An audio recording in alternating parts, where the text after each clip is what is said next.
നമസ്തേ.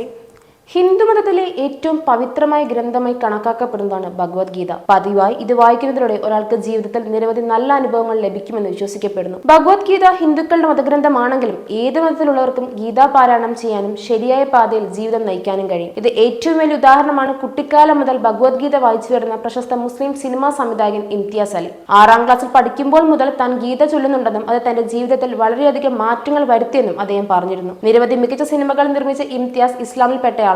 പക്ഷെ അദ്ദേഹത്തിന് ഹിന്ദുമതത്തോടുള്ള ഇഷ്ടം അദ്ദേഹം പലപ്പോഴും വെളിപ്പെടുത്തിയിട്ടുണ്ട്. കുട്ടിക്കാലം മുതലുള്ളതാണ് ഈ ഇഷ്ടമെന്നും കുട്ടിക്കാലം മുതൽ താൻ ഗീത വായിക്കുന്നെന്നും ഒരു പോസ്റ്റ് കാർഡിൽ അദ്ദേഹം വെളിപ്പെടുത്തി. ഞാൻ വളരെ ചെറുപ്പത്തിൽ തന്നെ ഹിന്ദു പുരാണ പുസ്തകങ്ങൾ വായിക്കാറുണ്ടായിരുന്നു. അതെന്റെ ജീവിതത്തിൽ വളരെ സ്വാധീനം ചെലുത്തിയിട്ടുണ്ട്. ഭഗവത്ഗീത വായിക്കാതെ എനിക്ക് ജീവിക്കാൻ കഴിയില്ല. അതിന്റെ അർത്ഥം ഞാൻ മനസ്സിലാക്കാൻ തുടങ്ങി.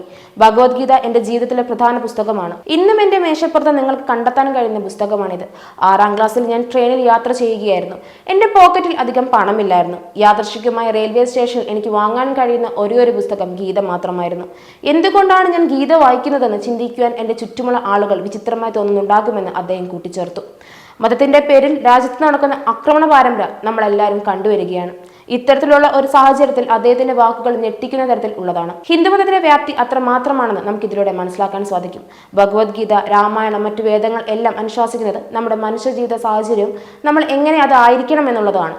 മറ്റു മതഗ്രന്ഥങ്ങളെ ഇല്ലാതാക്കുന്ന തരത്തിലുള്ള ഒരു പരാമർശവും അതിൽ നടത്തുന്നില്ല. എന്നിട്ടും ഹിന്ദുമതത്തെയും ഹിന്ദുമത ഗ്രന്ഥങ്ങളെയും ആക്രമിക്കുകയാണ് മറ്റുള്ളവർ. തന്റെ ബാല്യകാലത്തെക്കുറിച്ച് ഓർമ്മിച്ചുകൊണ്ടാണ് ഭഗവത്ഗീത, ഋഗ്വേദം തുടങ്ങിയ മതഗ്രന്ഥങ്ങൾ വായിക്കുന്നത് തന്റെ ജീവിതത്തിൽ എങ്ങനെ ആഴത്തിൽ രൂപപ്പെടുത്തിയെന്ന് അലി പറഞ്ഞത്. ഭഗവത്ഗീതയുടെ ലാളിത്യവും ആഴവും അദ്ദേഹം ഊന്നി പറഞ്ഞു.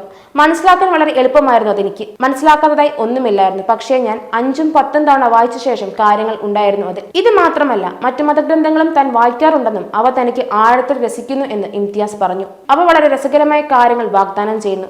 ജീവിതത്തിൽ വളരെ കാലം താൻ ദിവസം ഋഗ്വേദം വായിച്ചിരുന്നുവെന്നും അദ്ദേഹം കൂട്ടിച്ചേർത്തു. മനുഷ്യത്വപരമായ പ്രചോദനങ്ങളെ പ്രയോജനപ്പെടുത്താൻ ഭഗവത്ഗീത നമ്മെ പ്രേരിപ്പിക്കുന്നു. അത് മനുഷ്യന്റെ സംശയങ്ങളെ രൂപീകരിക്കുകയും യാഥാർത്ഥ്യത്തെ സ്ഥിരീകരിക്കുകയും മനുഷ്യനെ ദൈവത്തിലേക്ക് മടങ്ങാനുള്ള വഴിയൊരുക്കുകയും ചെയ്യുന്നു. ഗീതയിൽ പ്രതിപാദിച്ചിരിക്കുന്ന നീതിഷ്ഠമായ പെരുമാറ്റ നിയമത്തിലെ കൽപ്പനകൾ പാലിച്ചാൽ മനുഷ്യർക്ക് ദൈവത്തിന്റെ അനുഗ്രഹം ലഭിക്കും. വേദങ്ങളുടെ കുന്നിന് മുകളിൽ നമ്മുടെ അജ്ഞതയുടെ അന്ധകാരം നീക്കിക്കൊണ്ട് ഗീത വിളക്ക് കത്തിക്കുന്നു.